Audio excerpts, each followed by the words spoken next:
बिस्मिल्लाहिर्रहमानिर्रहीम। Welcome back and अस्सलाम वालेकुम। आज मैं शेयर करूंगी कि केचप को घर पर किस तरीके से हम आसानी से और साफ़ सुथरे तरीके से बना सकते हैं। इस तरीके से बनाकर केचप को 1 महीने के लिए आसानी से स्टोर भी कर सकते हैं, ये बिल्कुल ख़राब नहीं होगा।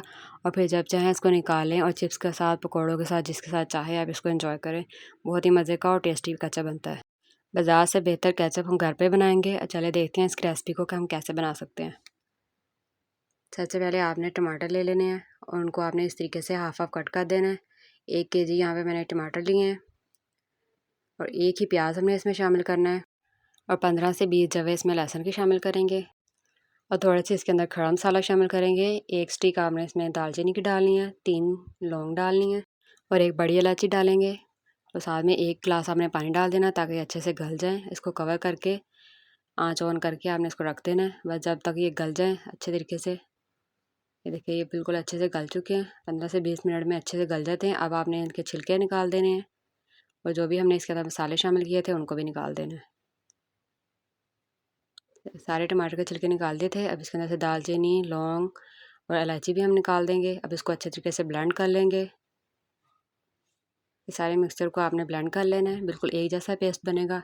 अब इसको अच्छे से छान लेंगे ताकि एक्स्ट्रा चीज़ें इसमें से निकल जाए और इस तरीके से ये ज़्यादा देर के लिए स्टोर भी किया जा सकेगा, ख़राब नहीं होगा।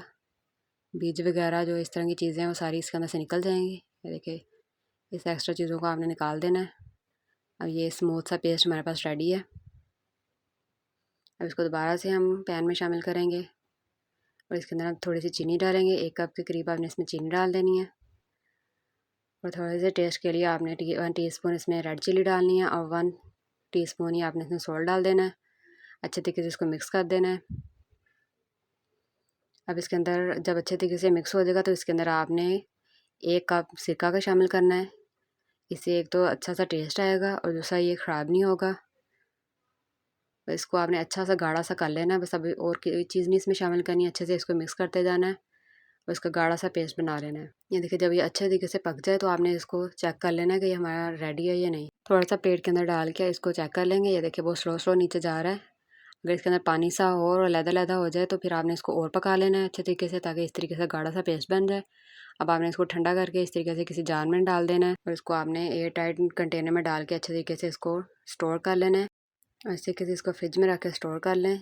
और जब भी चिप्स बनाएं, पकौड़े बनाएं या सैंडविच बनाने हो तो आप इसको निकालें, उसके साथ बनाएं और खाएं, इंजॉय करें। बहुत ही मज़े के लगते हैं, बहुत ही अच्छा टेस्ट आता है। और चाहें तो आप इसको बर्गर में यूज़ करें या सैंडविच बनाएं इसके साथ, बहुत ही मज़े के बनते हैं।